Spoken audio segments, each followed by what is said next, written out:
Owen Calloway was 42 years old, and he had long since stopped trying to be the loudest person in any room. He had learned early, from his father, from the land, from the particular silence that settles over a farm at 4 in the morning, that the things worth building do not announce themselves. They simply hold. He had lived by that for 11 years. 11 years of pre-dawn starts and cracked knuckles and spreadsheets nobody asked to see.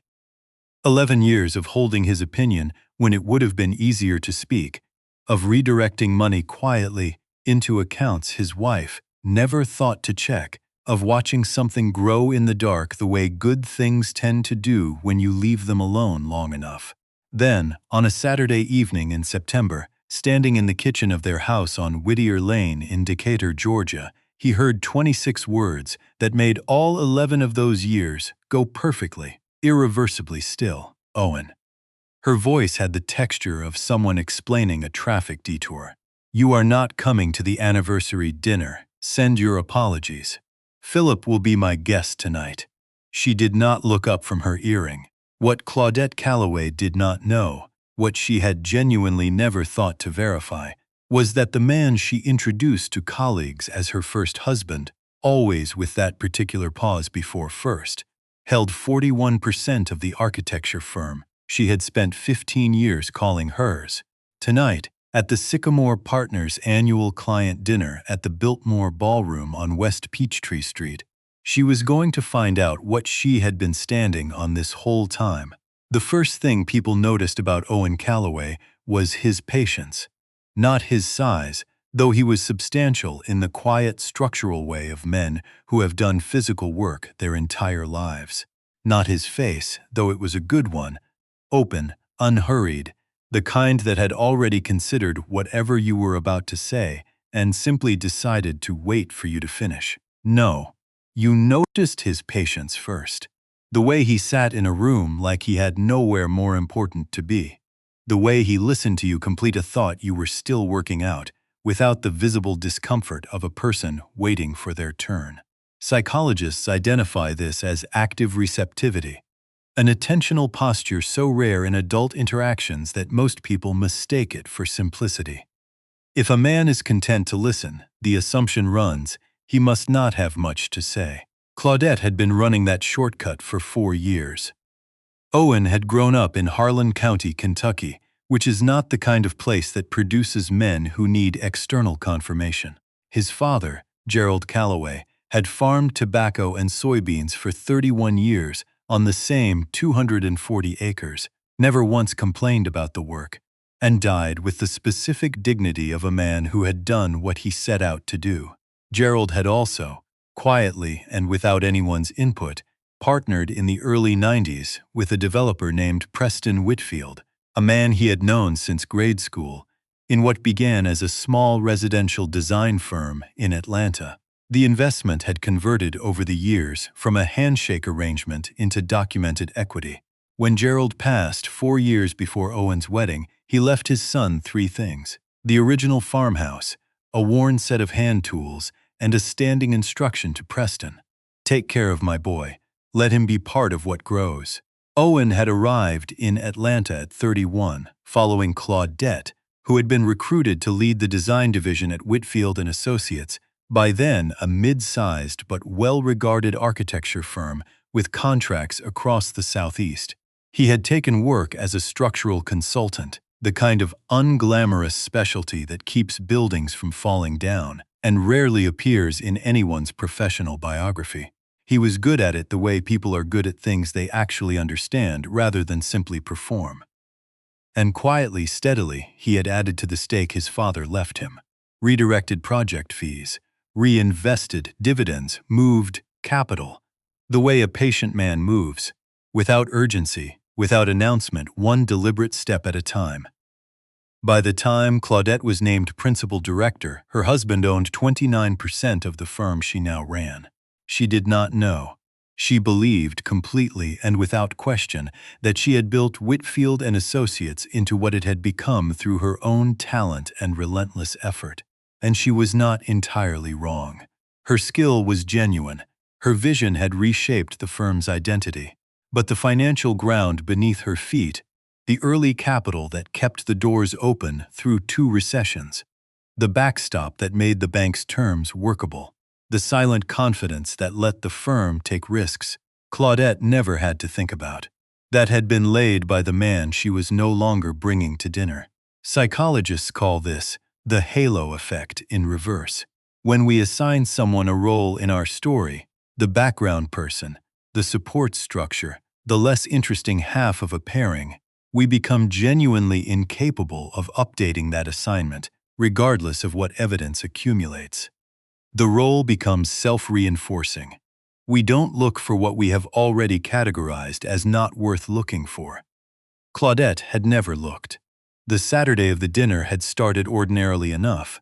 Owen had driven that morning out to Conyers to look at a foundation issue on a community center project. He was on the phone with the site manager for most of the drive back, talking through load calculations with the calm specificity of a man who finds this kind of problem genuinely interesting. He came in through the back door around 4, set his jacket on the chair, and heard the hairdryer going upstairs. By the time he got to the kitchen, Claudette was already dressed.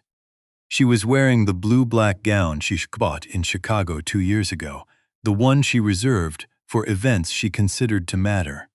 Her hair was done. Her posture had already shifted into the particular carriage of a woman preparing to be seen. Philip Answorth, 34, Associate Director of Business Development, stood near the kitchen island in a slate gray suit, holding his phone like a prop he had forgotten to put down. He was attractive in the smooth, assembled way of men who have spent considerable time on their appearance and consider this a personality trait. Neither of them had heard Owen come in. He stood for a moment in the doorway, taking in the full arrangement the way a structural engineer takes in a load-bearing wall, quietly, without reaction, noting what is actually there rather than what should be. Then Claudette saw him in the mirror. Her expression did not change. That was the part that stayed with him afterward. Not the words. The expression that didn't change. Owen. She said it the way you say the name of someone you have already accounted for and set aside. I need you to stay home tonight. The board doesn't need to meet your. She paused the smallest pause. Your tools and Conyers dust. She glanced once at his jacket on the chair. Philip understands the room. You've never really been comfortable at these things anyway. She picked up her clutch. The door to the garage opened and closed. Owen stood in his kitchen for a moment. The refrigerator hummed. A neighbor's sprinkler clicked on outside. He thought about 11 years. He thought about the look his father had the morning he signed the partnership papers with Preston Whitfield, the quiet, forward-facing satisfaction of a man who has placed something in good soil and trusts it to grow. He thought, she has no idea, not as a threat, just as a fact. The particular clarity of a man who knows exactly what is in his accounts, what his name appears on, what the next 72 hours are going to require of him. He did not pace. He did not reach for his phone to call anyone. He walked upstairs, showered, stood in front of his closet for a moment, and took out the charcoal suit he had last worn to his father's memorial service. Had it pressed the week before. Hadn't said why. He dressed without ceremony, checked the time, went down to the garage and backed out the dark blue Cadillac Seat T6 that had been sitting under its cover since April. He drove toward Midtown. Here is what Claudette Answorth told people at design events when the subject of her marriage came up. Owen is a good man. Very steady. Very. And here was the pause, the one that said more than the sentence, practical. He builds things. Useful things. She said it the way you describe a hammer. Accurately, without attachment. She was not wrong about the building. She was wrong about what kind. The Biltmore Ballroom on West Peachtree Street does something to people the moment they enter. The ceiling height alone recalibrates your sense of what you are worth. White columns, layered crown molding, the kind of proportioned grandeur that makes certain people stand taller and makes others immediately begin calculating how they appear against it. Claudette Answorth had always been the second kind. She arrived at 7:15 with Philip at her side, moved through the room with the practiced confidence of a woman who has attended important rooms for long enough that the performance has become second nature. She worked the entry reception efficiently. Warm greetings. Timed laughter. The studied deployment of attention on the people who could be useful. When Preston Whitfield's wife, Margaret, asked warmly after Owen. She had always liked Owen, always asked after him with the genuine interest of someone who paid attention to the people that other people overlooked. Claudette tilted her head with the exact expression she reserved for unavoidable inconveniences. "He's tied up on a sight matter." She said it lightly. "I brought Philip. Philip actually speaks the language in these rooms." Margaret's smile did not move from her face, but something behind it went very quiet. Across the room, Preston Whitfield stood with a small group of senior partners, his back to the door. He had said nothing about who was coming tonight. He had confirmed the usual table arrangement. He had added one detail, without explanation, to the event coordinator: reserve the center chair at the front. Don't assign it to anyone else. Dinner was called at 7:45. One chair remained empty. Claudette noticed. She noticed because she was the kind of person who noticed everything that happened in rooms she considered hers. She mentioned it to Philip. He shrugged in the way of men who don't see what they are not looking for. At 8:30, Preston Whitfield set down his water glass, stood, and moved to the small podium at the front of the room. The conversation settled. Preston had that quality, the natural quieting effect of a man who has earned the room rather than claimed it. "Good evening. Thank you all for being here.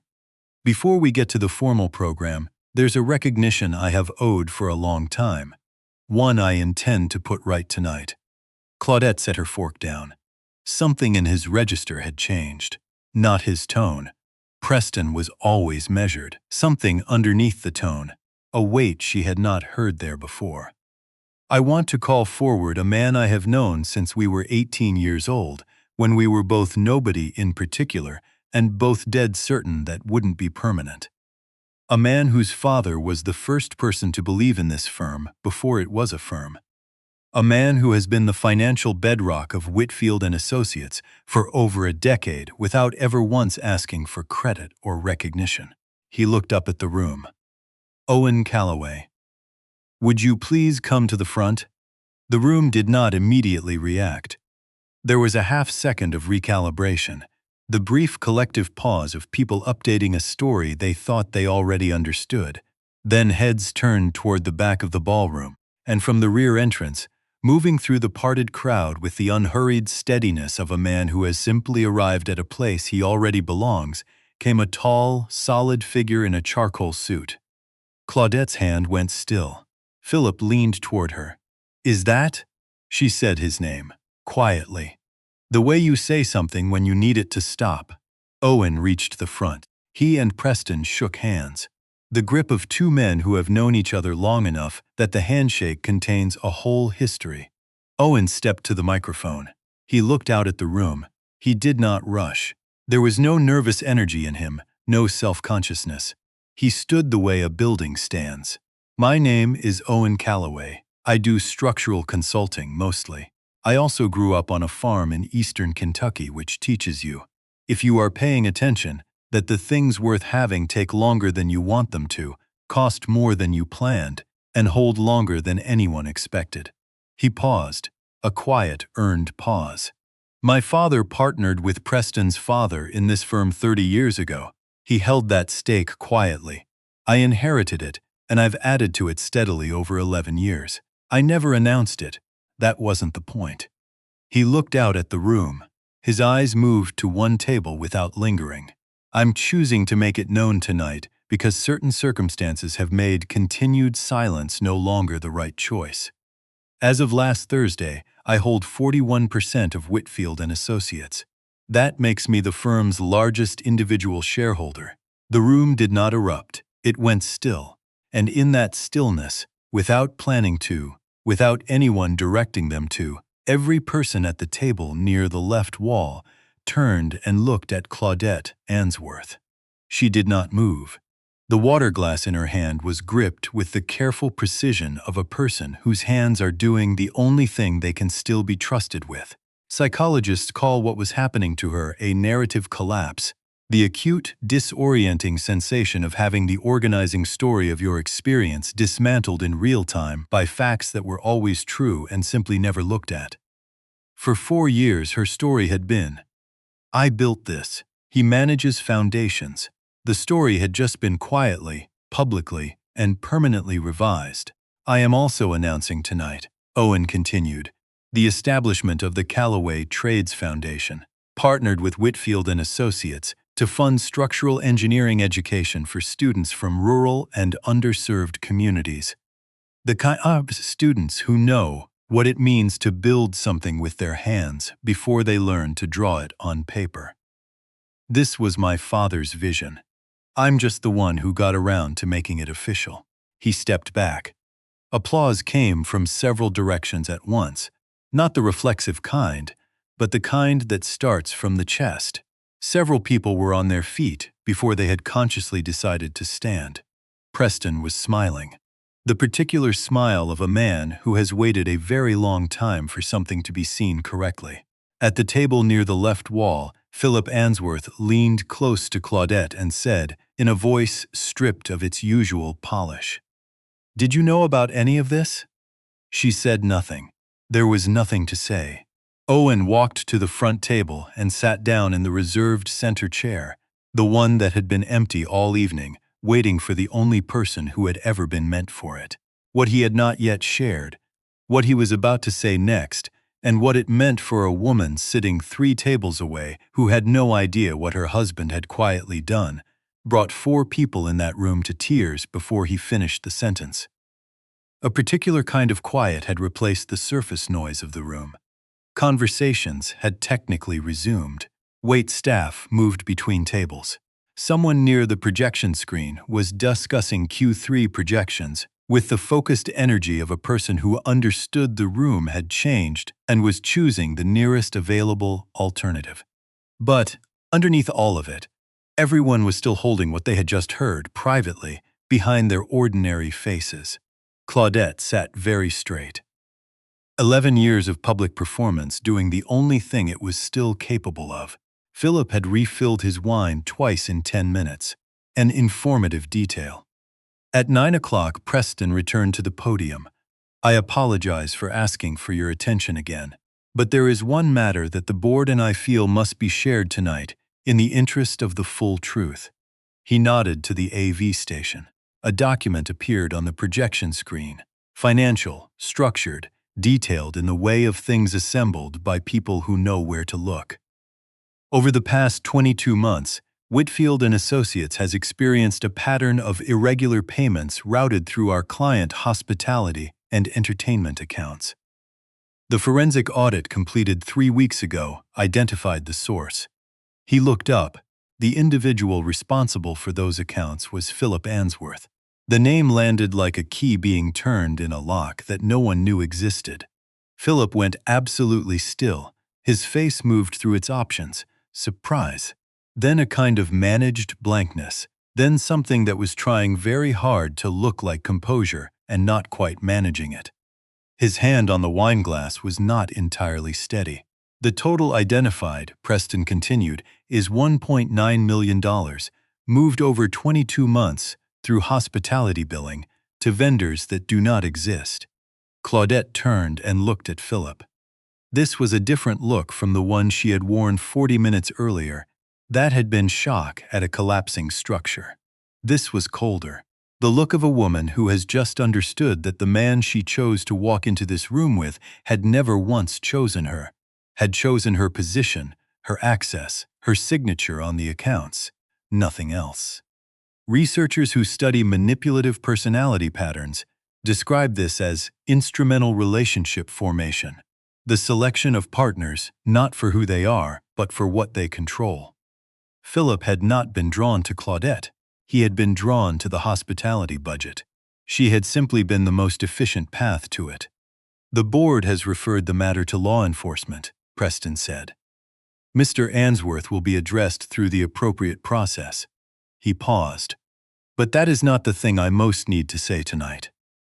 Near the side wall, at a round table partially obscured by a floral arrangement, an older woman sat with her hands folded. She was perhaps 65, wearing a dark dress that was clean and careful but not new, the posture of a woman who had carried more than her portion for a very long time, and done it without complaint, because complaining had never been an available option.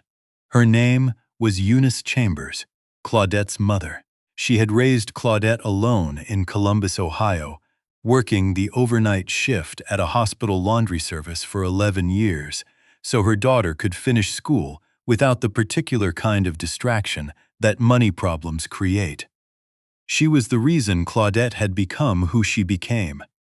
She was also, 27 months ago, the reason Claudette had started lying to herself about a number of things. Eunice had been diagnosed with a degenerative spinal condition that required surgery and an extended rehabilitation program. The cost, after insurance, had been staggering in the specific way of medical costs that are too large to solve quietly and too private to ask help for. Claudette had told people her mother was managing. She had told herself the same, because the distance between the life she projected and the one she was actually navigating was a distance she had never learned to acknowledge out loud. She had not known what her husband had done. Owen returned to the microphone. He spoke the way he always spoke. Without theater, without escalation, without any apparent awareness that the room was watching him. 26 months ago, through a private medical assistance arrangement, established through Emory Healthcare, funds were directed toward the full treatment of a patient in Columbus, Ohio. Surgery, rehabilitation, pain management, specialist follow-up, and family transportation for the duration of her recovery. He stopped for just a moment. The patient was Eunice Chambers, Claudette's mother. The room did not move. I am sharing this now not to cause pain and not for credit. I'm sharing it because the complete truth is the only foundation worth standing on. He looked toward Claudette's table, and his eyes were not angry and they were not performing. They were simply honest, which is the hardest thing for anyone to sustain in a room full of people watching. I paid for her mother's care. While my wife was building a future that didn't include me, he said it without cruelty. He said it the way you state a load-bearing fact. The room absorbed this, what researchers call moral elevation, the specific, almost physical response human beings have when they witness genuine goodness that has gone unrewarded, moved through the room like something warm and involuntary. Jonathan Haidt's work describes it as one of the most distinctively human emotional experiences. A tightness in the chest, a strange gratitude for the existence of the person you are watching. Several people were feeling it and not entirely sure what to do with it. From the side table near the wall, Eunice Chambers stood up. She was not a large woman, and the room was full of people, but something in the way she moved made a clear path without her having to ask for one. She walked to the front, and Owen came down from the podium to meet her. She put her arms around him. She held on. The microphone was still live. "You have been more of a son to me than you know," she said. "I am so sorry, baby. I am so sorry it took this long." He held her without speaking, which was the exactly right response. Near the back of the room, a senior partner named Howard, who had not been publicly observed expressing emotion in 11 years of board meetings, was studying the floral centerpiece with the intense focus of a man who needs somewhere to put his eyes. At the table near the left wall, Claudette pressed both hands to her face. Her shoulders moved. All the years of practiced composure dissolved the way composure always eventually does, not with drama, but with the quiet completeness of something that has simply been held too long. Philip Answorth, with 1.9 million in fraudulent billing compounding around him, had absolutely nothing useful to offer her. Later, near the coat check, he tried. "I was restructuring it. The money. I had a plan to." A board member named Arthur cut him off without looking up from his phone. "You were expensing client dinners for vendors that don't have websites. What plan?" Philip did not have an answer. Owen found Claudette in the lobby. She had rebuilt her composure, not fully, but enough to stand. Her eyes were red in a way that foundation doesn't cover. She saw him coming and straightened, the old reflex of a woman who has never allowed herself to be caught without armor. He stopped in front of her. He was not angry. He was not triumphant. He was simply the same man he had always been, which was somehow the most disorienting thing of all. "You said I didn't speak the language in these rooms," he said. His voice was quiet. "Even. You were right. I don't speak the language of performance. I never learned it, and I never wanted to." He looked at her steadily. "Take a look at what that language built for the man you brought instead." He collected his coat from the attendant and walked out into the September night. The consequences of that evening did not arrive all at once. They came the way a structural failure usually comes, not in one catastrophic moment, but through the slow, invisible accumulation of stress at the joints. You don't notice until you do, and by then the math has already been settled. Philip Answorth was gone within 48 hours, his badge deactivated, his computer imaged, his attorney contacted before he reached his car in the parking deck.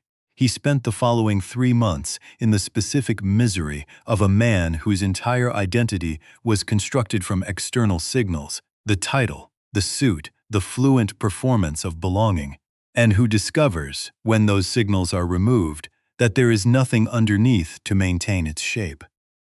Researchers describe this as constructed identity collapse. The architecture of the person was entirely surface. Remove the surface, and there is no person left. He moved back to Marietta, which is where he had started, and had spent considerable energy pretending he hadn't.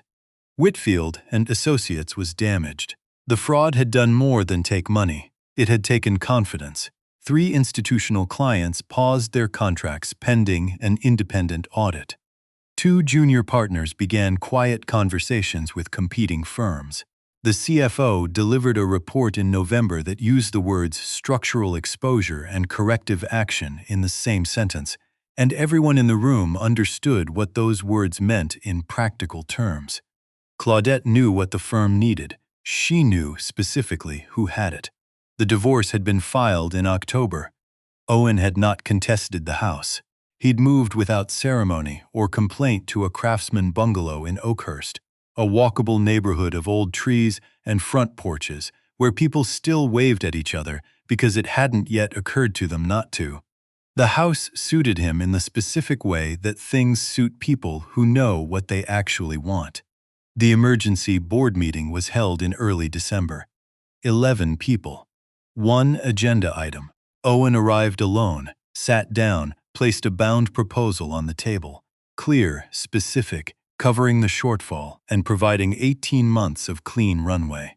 Enough to protect every one of the 212 people who worked for the firm and had played no part in the decisions that had put them all in this room. 1 condition. Claudette read it on the 3rd page. The current principal director will resign her position. The resignation will be announced at a full staff meeting, in person, with full transparency as to the circumstances. She understood it before she finished the sentence. And she understood, this was the part that was hardest to sit with, that it was not an act of revenge. Revenge is personal. It satisfies the person delivering it. What Owen was requiring was accountability held to a consistent standard. The same public transparency she had claimed for her successes applied equally to her failures. That is not cruelty. That is a load-bearing truth. She picked up the pen. She signed. The announcement was made 3 days later in the main atrium. Full staff attendance. Claudette stood at the front in a gray blazer, with no jewelry, no gown, nothing performative. She read her statement with the steadiness of a woman paying a debt she has finally admitted she owes.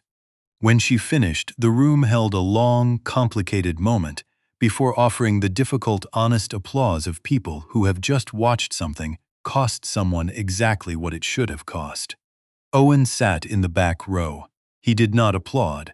He sat with his hands in his lap and watched her with the expression of a man who takes no satisfaction in another person's fall, even a fully earned one. Psychologists call this equanimity. Neither vindictive nor passive, just clear. Most people, when seriously wronged, want revenge or reconciliation. Equanimity asks for neither. It requires only that things be what they are. Owen had been building toward that state his entire adult life. Without knowing, that's what he was doing. In the weeks that followed, Claudette discovered that a significant portion of the professional network she had spent 15 years constructing had been attached to her position rather than to her. This is a discovery that most people who confuse those two things eventually make, though rarely with such clarity and never at a convenient time. She began seeing a therapist in Virginia Highland. She had resisted this for years, first because she didn't believe she needed it, and then, more honestly, because she was afraid of what she would find if she stopped running long enough to look. She was learning, slowly and at real personal cost, the difference between ambition and fear wearing ambition's clothes, between building something and running from something, between the performance of strength and the practice of it. Eunice Chambers called Owen every Sunday. She called him son every time and meant it a little more with each passing week. He always answered. He always had time. Owen reopened his structural consulting practice in January, operating out of a converted garage space on Commerce Drive in Decatur. Small, deliberate, his. Within 4 months, he had more work than he needed, mostly through referrals from people who had worked with him before and found the experience of someone actually doing what they said they would do to be unusual enough that they mentioned it to other people. He also began teaching 1 afternoon a week at a technical college in Stone Mountain, an Introduction to Structural Principles course aimed at students who were entering the trades and had never thought of themselves as engineers, which was precisely the kind of student Owen was most interested in. He taught the same way he worked, without performance, with patience, with the particular attentiveness of a man who remembers being young enough to need someone to take him seriously. One of his students, a 20-year-old named Darius, who had grown up in East Atlanta and had the specific impatience of a smart person who hasn't yet learned that slowness is itself a form of precision, reminded Owen of no one so much as himself at that age. He didn't tell Darius this.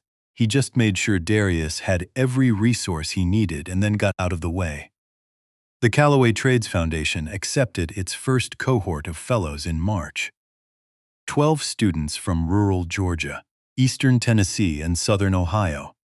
The geographic places where people build things their whole lives and are rarely told that the knowledge required to build things is worth something. Owen taught 2 sessions himself every month. He intended to keep doing so because he believed in the difference between an organization you fund and an organization you inhabit, and he had no interest in only doing the easier thing. Elaine Fosberg came into his life sideways, the way the best things do. She was a civil engineer with the Georgia Department of Transportation, 40 years old, precise in the way of people who work with real-world systems that have genuine consequences if you get them wrong, with a warmth that emerged in specific and unannounced ways rather than being generally performed. She had heard about the Callaway Foundation through a colleague and come by one afternoon to see whether her expertise might be useful. Owen had been under a building, essentially, in the crawl space of the Commerce Drive office, running conduit for the expanded workspace, when she arrived. He emerged, dusty and slightly annoyed at the length of the job, squinting into the afternoon light. She looked at him with the direct, neutral appraisal of an engineer assessing a structure. "I read your foundation curriculum," she said. "Your load analysis module has an error in the variable compression section. It's not catastrophic, but it will confuse the students when they get to field application." He looked at her. "You drove here to tell me that. I sent 3 emails. She said. "You didn't respond." He had, in fact, not checked his email in 6 days. This was accurate. He said, "Come back Thursday." She came back Thursday, and the following Thursday. And by December, they had revised the entire technical curriculum together argued productively about 3 foundational assumptions in his introductory module, and had dinner 4 times at a Vietnamese restaurant on Ponce de Leon Avenue, where the tables were small and the food was serious, and neither of them had noticed how late it got until the staff was stacking chairs around them. She did not ask about the gala. She had heard the outline, the way you hear things in Atlanta, but she did not bring it up because she understood, in the practical way of a woman who reads structures for a living, that what happened at the Biltmore was a load event. It explained some things about the material. It did not define it. What she saw instead was a man who showed up to his own life with complete consistency, who called Eunice every Sunday and answered every time, who taught the Tuesday session himself when he could have sent someone else, who, when asked once what he considered his greatest professional achievement, sat quietly for a moment and said, "When one of my students doesn't need me anymore, that's what I'm building toward." She had set down her fork and looked at him. "You are the most quietly extraordinary person I have met in a long time," she said. "I'm really not," he said. "I just do the work." That, she said, is specifically what I mean. Positive psychology researchers who study post-traumatic growth, the documented phenomenon of people who emerge from serious loss or betrayal with greater clarity, resilience, and sense of purpose than they carried before, consistently identify 3 enabling conditions: a strong and pre-existing sense of self that was not dependent on the relationship, a support network of genuine people rather than transactional ones, and the capacity to find meaning in what happened without minimizing or dramatizing it. Owen had all 3. He had his father's legacy. He had Preston. He had the students, the foundation, the Tuesday sessions. And now, quietly and without announcement, he had Elaine. Authentic humility, not the performed kind, not the self-deprecating kind deployed for social effect, but the genuine kind that simply doesn't need external confirmation to feel settled, is one of the most reliable predictors of long-term psychological well-being. People who do not require validation from the room they are standing in are measurably, consistently better at being alive. Not because their circumstances are better, because their sense of themselves does not travel through circumstances. Owen Calloway had never needed the room to tell him who he was. He had needed to do good work, treat people honestly, and go home at the end of the day having been exactly himself. That had always been enough. September came back around to Atlanta the following year. The oaks along Commerce Drive were beginning to turn, amber at the tips, that particular early fall quality of light that makes ordinary things look like they were painted by someone who knew what they were doing. Owen was standing in the open doorway of his office, a cup of coffee going cool in his hand, watching a car he didn't recognize park outside. Claudette got out. She stood on the sidewalk for a moment. She was in clothes he didn't associate with her. Practical, quiet, no performance in them. Her face had changed in the way faces change when a person has stopped running long enough to actually rest. She came to the door. He stepped back to let her in without making a thing of it. She didn't make a speech. She had learned, finally, that speeches were what she did when she wasn't ready to say the actual thing. She said, "I didn't see you. Not really. Not even once. I looked straight at you for 11 years, and I saw what I needed you to be, and I am sorry. That is the only honest thing I have left to tell you." Owen looked at her for a long time. The office was quiet. Somewhere on the street, a delivery truck backed up with its slow, patient beeping. "You spent 11 years telling yourself a story," he said finally. "And it cost you about 11 years. He wasn't unkind. He was just accurate. I hope the next 11 go somewhere worth being." He held out his hand. She shook it. Clean. Honest. The kind of gesture that doesn't ask for more than what it is. She left. He watched her car pull out onto Commerce Drive and disappear into the ordinary Atlanta afternoon. He stood there for a moment, thought about his father, about what it means to build something that lasts, not the object itself, but the decision underneath it, the commitment to put your hands on something real and stay with it when it's hard and keep working when no one is watching and no one is recording and no one is going to applaud. That decision, made quietly and repeated daily over years and decades, does not make for good headlines. It does not photograph well. It does not register on any scale that rewards performance. But it holds. Everything else, eventually, comes to rest on it. He went back inside, picked up his phone, and texted Darius about Tuesday's session. The reply came in under 30 seconds, 3 questions and a voice note, the specific energy of a young person who has started to understand that what they're learning actually matters. Owen read the questions, set down his coffee, and began to write back. The foundation would hold. It had always been holding. Most people just hadn't thought to look.